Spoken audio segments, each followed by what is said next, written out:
The fascination of Zen to the West is that it promises a sudden insight into something that is always supposed to take years and years and years. The psychoanalysts, if you're mixed up, they tell you the troubles you've got yourself into over all these years can't be undone in a day. And therefore it will take many, many sessions, maybe twice a week for several years for you to get straightened out. The Christians say that if you embark on a path of spiritual discipline, you get yourself a spiritual director and submit yourself to the will of God, but you may not get into the high states of contemplative prayer for very many years. The Hindus, the Vedanta Society people, the Buddhists also say will require many long years of meditation, very hard concentration, very difficult practice, and stern discipline. And then maybe you will make enough progress in this life to become a monk in your next life. And then you'll make enough progress to enter some of the preliminary stages leading to Buddhahood. But it's all likely to take you many, many incarnations. But when this artist Hasegawa was asked, how does one see into Zen? He said, it may take you 3 seconds. It may take you 30 years. I mean that. And so you see there is always the possibility that it may take only 3 seconds. Zen literature abounds with stories, you see, in which there's a dialogue, or what is called in Japanese mondo, which means question-answer, between a Zen teacher and his student, and these dialogues are fascinatingly incomprehensible. But it always seems to be that at the end of this swift interchange, the student gets the point. Sometimes he doesn't. I gave a book of these dialogues once to a friend of mine who was deeply interested in Eastern philosophy. He said, I haven't understood a word of it, but it's cheered me up enormously.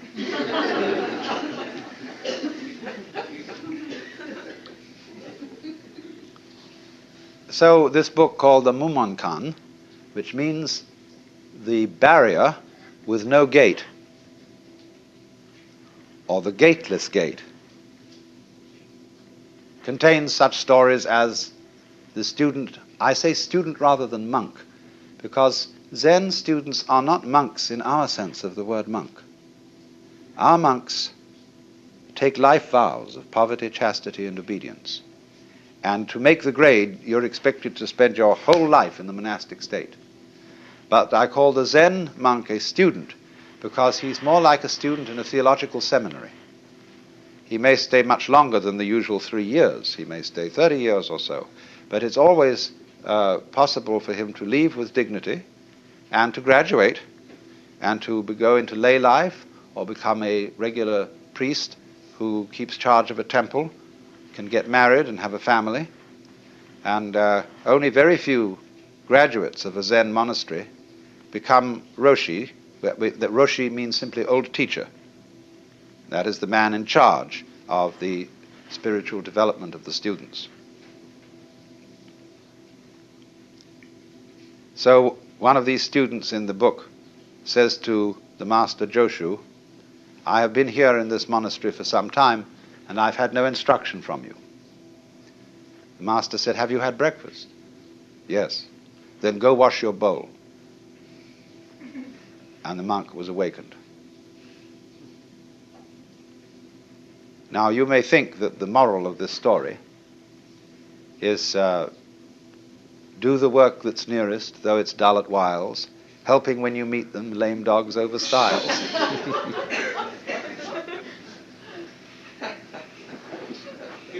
Or that the bowl might be a symbol of the great void, the all-containing universe. And probably the monk had washed it already, because they immediately after eating in Japan and China, in a monastery, they would take tea and pour it into the bowl and swill it around, wash it and wipe it out. So maybe he had already washed the bowl, And in that case, you might think that the master was saying, don't gild the lily. Don't, to use a real nice Zen phrase, don't put legs on a snake or a beard on a eunuch. No, the point of that story is so clear that that's what's difficult about it. And all these stories resemble jokes in this sense. A joke is told to make you laugh. When you get the point of a joke, you laugh spontaneously.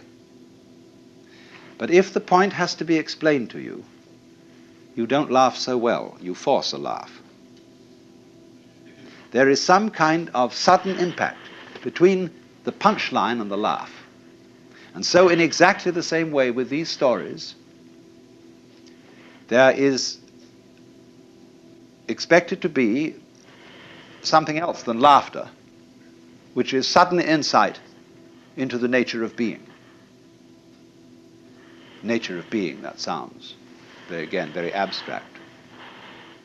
But it was go wash your bowl.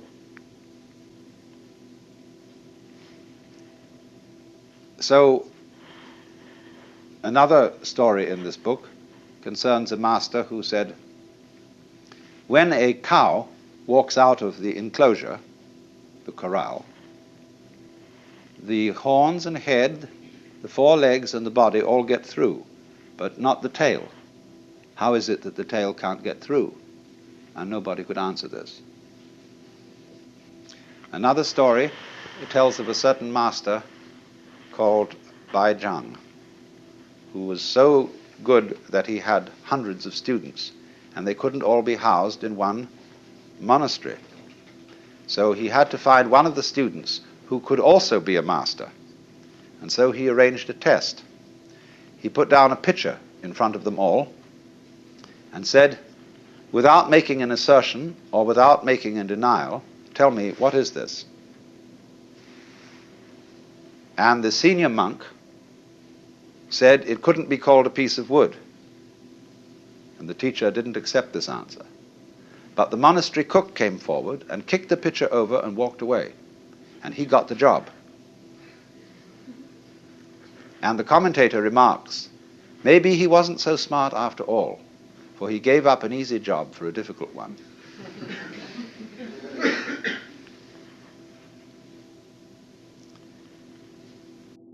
When an inquirer about Zen came to a master, often, they approach a Zen master with a kind of key question. What is the fundamental principle of Buddhism? Or why did the bearded barbarian come from the West? Because Zen is supposed to have been brought into China by a Hindu named Bodhidharma. And Bodhidharma is always represented as having a huge bushy beard and very fierce eyes.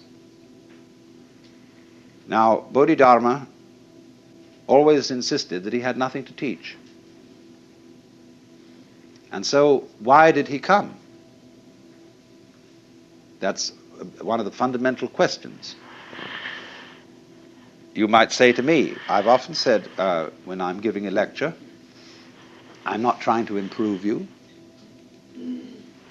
I'm not trying to persuade you to a certain point of view. That is to say, like a preacher would convert somebody. In fact, I have nothing to tell you at all. Because were I to presume that I had something to tell you, I would be like a person who picked your pocket and sold you your own watch. So you might say, then why do I talk? You might ask the sky, why are you blue? The clouds, why do you float around? Birds, why do you sing? And we've been busy trying to invent explanations for all this. And so there's this great Zen saying. One of the old masters said, when I was a young man and knew nothing of Buddhism, mountains were mountains and waters were waters. But when I began to understand a little Buddhism, mountains were no longer mountains, and waters no longer waters. In other words, when one starts scientific and philosophical inquiries, everything gets explained away in terms of its causes or other things that go with it. Or one sees that all the things in the world, what we think are separate things, are, as things, illusions. There is nothing separate. So, but he said at the end, but when I had thoroughly understood, mountains were mountains, and waters are waters. So, this is what's called direct pointing.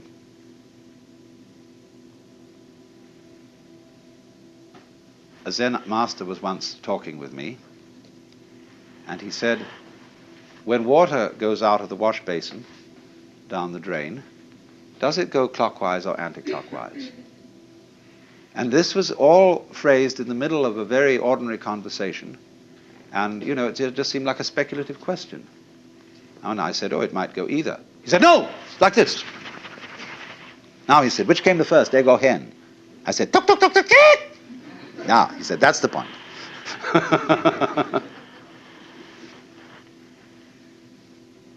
Now, it is saying too much, I warn you, to say that Zen is trying to point to the physical universe so that you can look at it without forming ideas about it. That is saying too much, but it is the general idea. It's in the direction of being the right idea. Zen people speak of the virtue of what they call Mushin, which means no mind, or munen, no thought. That red lantern says munen on it, no thought. This is not an anti-intellectual attitude.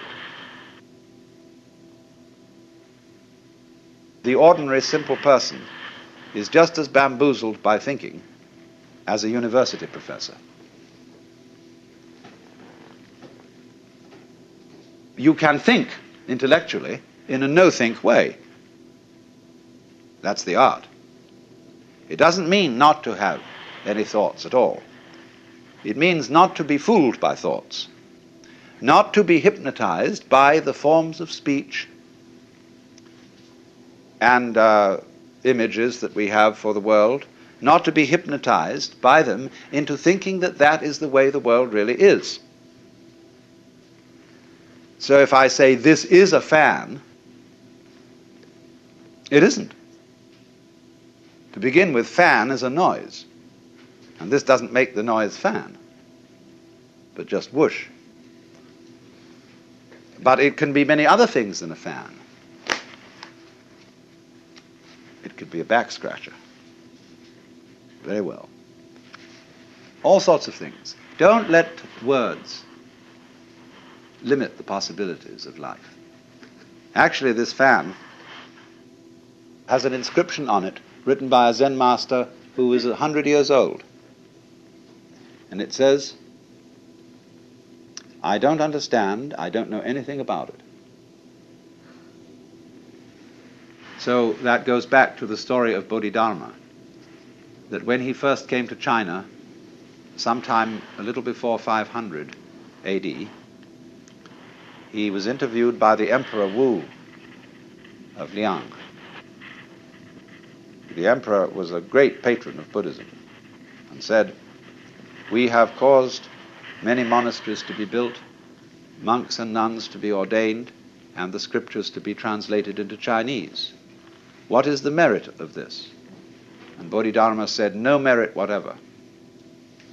Well, that really set the emperor back, because the popular understanding of Buddhism is that you do good things like that, religious things, and you acquire merit. And this leads you to better and better lives in the future, so that you will eventually become liberated. And so he was completely set back, so he said, well, what is the first principle of the holy doctrine?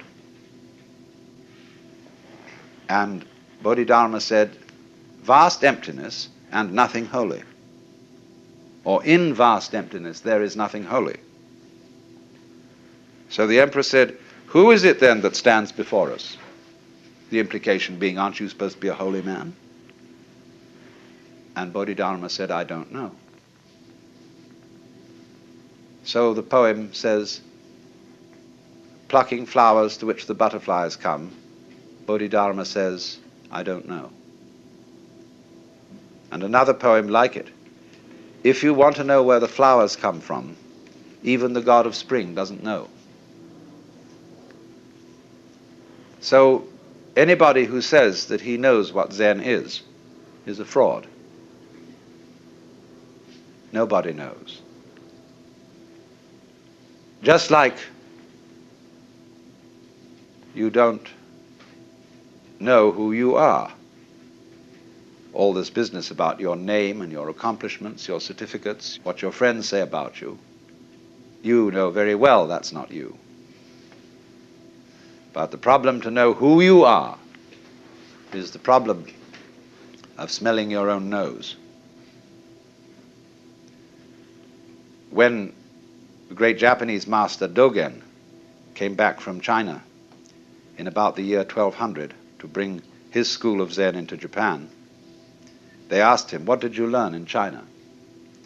He said, the eyes are horizontal, the nose is perpendicular.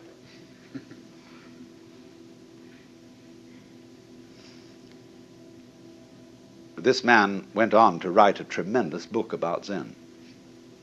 They're so contradictory, these people. Don't expect consistency out of a Zen master. Big, big book called the Shobo Genzo. I talked with the Zen master about this book in Japan, and he said, oh, he said, that's a terrible book.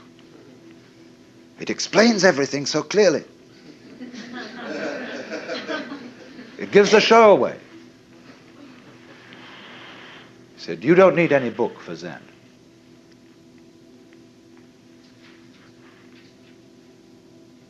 So you see, it is this kind of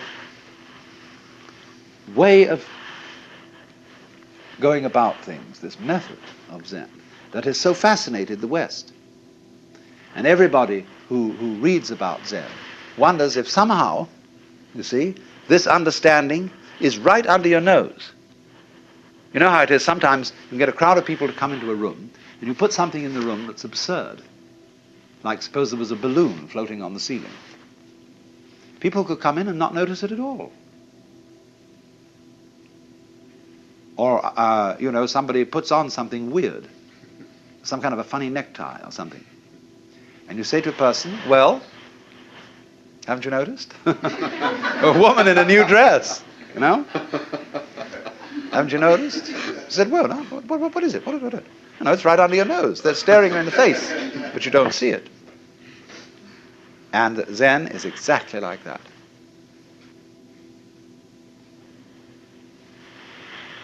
It is very obvious. The master Bokuju was asked, we have to dress and eat every day, and how do we escape from all that? In other words, how do we get out of routine? And he said, we dress, we eat. He said, I don't understand. Bokuju said, if you don't understand, put on your clothes and eat your food.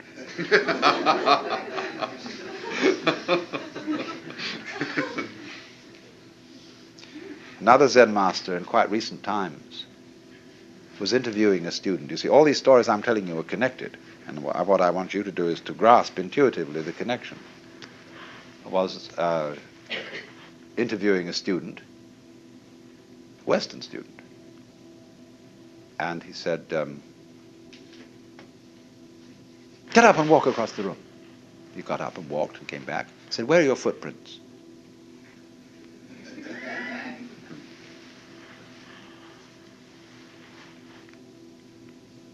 Another monk asked Joshu, what is the way? Tao in Chinese, the Tao. He said, your everyday mind is the way. How do you get into accord with it? He said, when you try to accord, you deviate. So, here is this extraordinary phenomenon.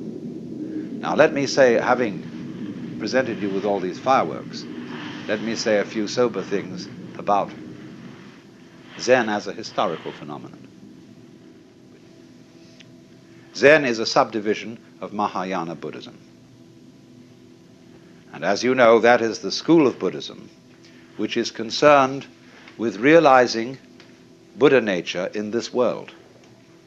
Not necessarily by going off to the mountains or by renouncing family life, everyday life, etc., as if that were an entanglement, but realizing in the midst of life the possibility of becoming a Buddha. And so the great ideal personality of Mahayana Buddhism is the Bodhisattva, a word now applied to somebody who has attained nirvana, but instead of disappearing, comes back in many, many guises. There's a famous painting of one of the bodhisattvas in the form of a prostitute. And bodhisattvas in Zen art are often represented as bums. There's the beautiful one over there, painted by Sengai, of the bum Hote, or Putai in Chinese, who's always immensely fat. And he's saying, Buddha is dead. Maitreya, who is supposed to be the next Buddha, hasn't come yet. I had a wonderful sleep and didn't even dream about Confucius. And he's just stretching and yawning as he wakes up. So, Zen is Mahayana, Indian Mahayana Buddhism, translated into Chinese, and therefore deeply influenced by Taoism and Confucianism. Zen monks brought Confucian ideas to Japan. And the origins of Zen lie actually around the year 414, at which time a great Hindu scholar by the name of Kumarajiva was translating with a group of assistants the Buddhist sutras into Chinese. One of his students taught that all beings whatsoever have the capacity to become Buddha, to become enlightened, even rocks and stones, and that even heretics and evildoers have the Buddha nature or Buddha potentiality in them. And everybody said he was a dreadful heretic. But then a text called the Nirvana Sutra came from India, which said precisely that. So everybody had to admit that this man was right.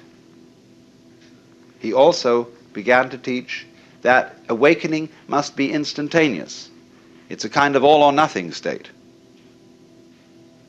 I don't mean that there aren't degrees of its intensity, but once you see the principle, you see the whole thing.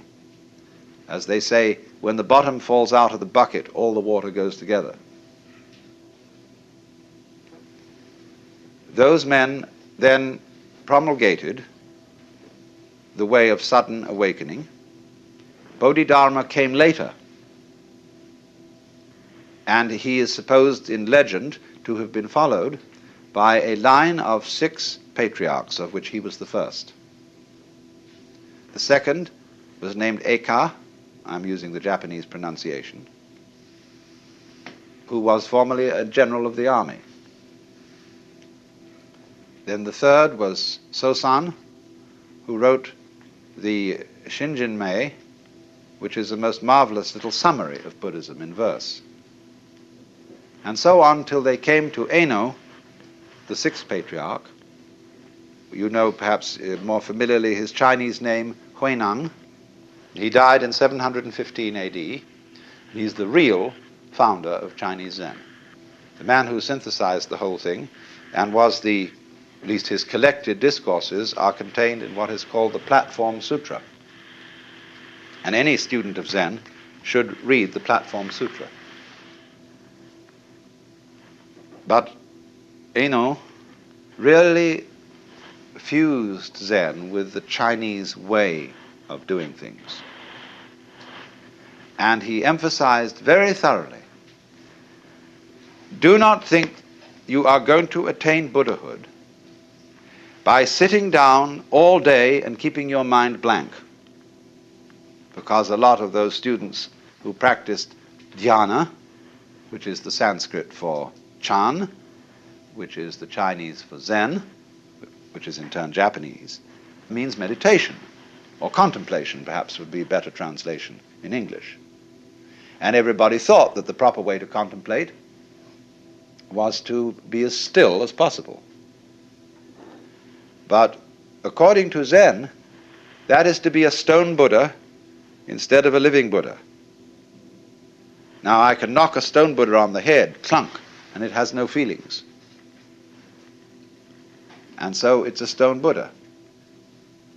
There was a famous Zen master called Tanka who went to a little lonely temple on a freezing cold night. And he took the Buddha image, one of the Buddha images off the altar, split it up and made a fire. And when the attendant of the temple came in the morning, he was horrified.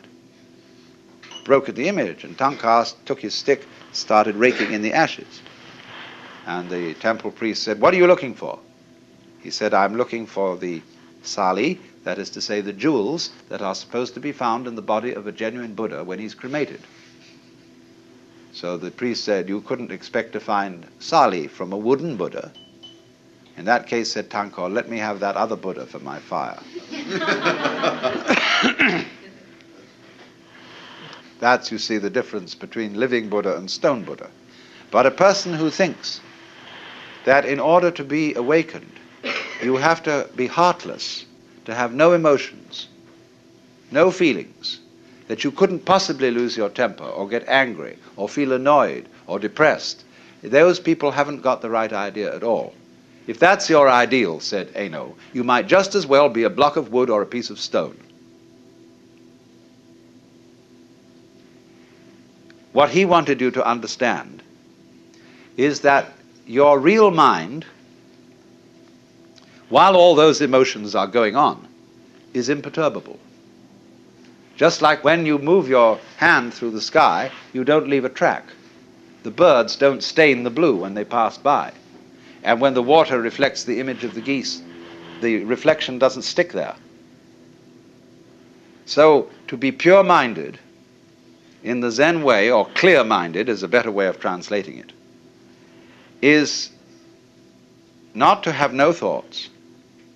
It's not a question of not thinking about dirty things. One great master of the Tang dynasty, when asked, "What is Buddha?" believe it or not, answered, "A dried turd." So it's not that kind of purity. It is purity, clarity, in the sense that your mind isn't sticky. You don't harbor grievances. You don't be attached to the past. You go with it, with life. Life is flowing all the time. That is the Tao, the flow of life. You are going along with it whether you want to or not. You're like people in a stream. You can swim against the stream, but you'll still be moved along by it. And all you'll do is wear yourself out in futility. But if you swim with the stream, the whole strength of the stream is yours. Of course, the difficulty that so many of us have is finding out which way the stream is going. But suddenly, as it goes, all the past vanishes, the future has not yet arrived. And there is only one place to be, which is here and now. And there is no way of being anywhere else, none whatever. If you understand that thoroughly, your task is finished. You then become instantaneous and also momentous.